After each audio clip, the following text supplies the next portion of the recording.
Summertime. School's out. Many families on vacation. Some enjoying their time on the beach. As for me, it was the next 3 months of a movie fiesta. Many big companies strive for this period as this is where the big bucks are made, followed by the holiday period. Anyways, films like Indiana Jones, which bombed out the box office by the way, maybe don't diss $300 million, I don't know, just a thought. Mission Impossible sadly might lose money. Whoever decided to release it before the whole barbenheimer event should be immediately fired.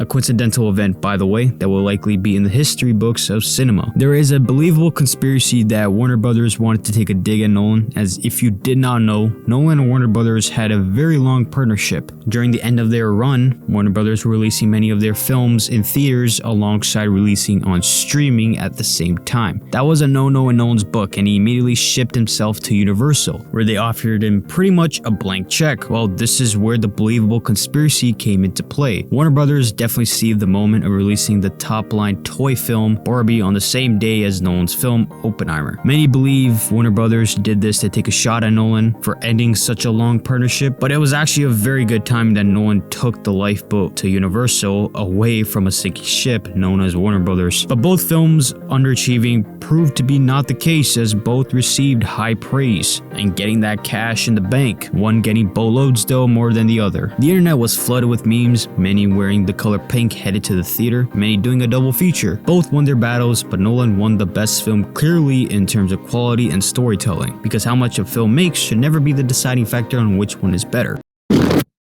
Not bullshitting anyone when I say Nolan made his best film yet. Just like what Spielberg did with Jurassic Park, Nolan hit the ballpark utilizing all his bag of tricks to make essentially an extraordinary 3-hour film centered around a bunch of scientists making an atomic bomb. No gun-blazing action, this is simply centered around this guy and science and the post-psychological horror of his reflection post-bombing. Now this is definitely isn't your typical summer blockbuster when you really look into it that you would take your family to go see. No, absolutely not, and I do not recommend it for kids, by the way. But Nolan's name is big enough to draw seats, and yeah, it's making the big bucks and winning many fans' approvals. The plot of this film is pretty much Oppenheimer, who's a physics professor, is recruited by Groves, played by Matt Damon, to help build a weapon to force a German defeat. The fear is increasing as Hitler has begun practices for an A-bomb.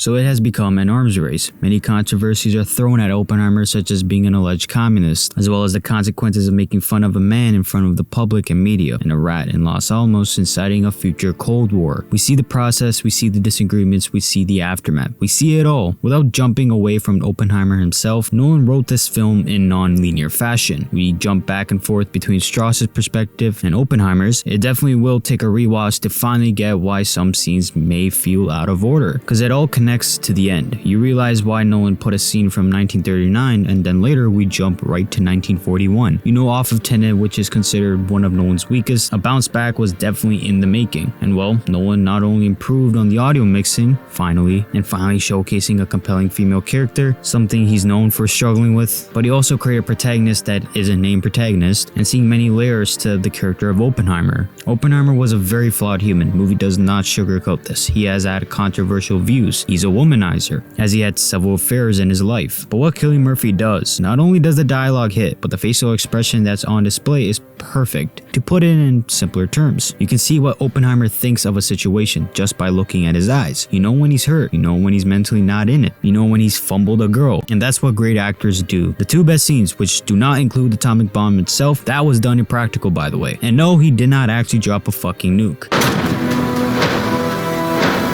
But it was the press conference and his discussion with Albert. When he's speaking to the public, Nolan builds what's going through Oppenheimer's mind without telling you what's going on. He visually showcases the PTSD of Oppenheimer dropping the bomb on an innocent city, killing hundreds of thousands of people. The rumbles, the low condensed audio, and the silence, the scene is very haunting. Like when he walks out, seeing many Americans celebrate an event that was horrific. This all builds up to the end where he admits to Albert, yeah, we pretty much doomed the fucking world, creating an entire chain reaction of weapons much more devastating than the A-bomb. We get Ludwig's score, which was very done well, by the way, and Oppenheimer looking at the water and the hundreds of little splashes illustrating nukes being dropped, missiles flying into the sky. It's a nice, well done scene because it encapsulates an ongoing thought of what happens after. And well, we're in an arms race with the most powerful nations in the world. The cast is very stacked. I mean, the dude from Project Rules only has like 1 minute of screen time, but they all play their part, some more than the others. Emily Blunt killed it as Kitty Oppenheimer, and Robert Downey Jr., who had a tough time post-Avengers, moving away from Iron Man, just gave his best performance. Iron Man was too close to home for him, but Strauss felt like he was not playing himself. Killian was a master probably till the 2-hour mark, and the last hour, it was all Robert killing it as Louis Strauss. He was in the zone and made the character into a believable obsessed man who wants payback for humiliation. But when the game he was playing received a super kick, you see the jealous and defeated man. Robert doesn't take a step back at conveying such a feeling, but takes a much bigger step forward, creating a memorable performance that deserves an Oscar, by the way.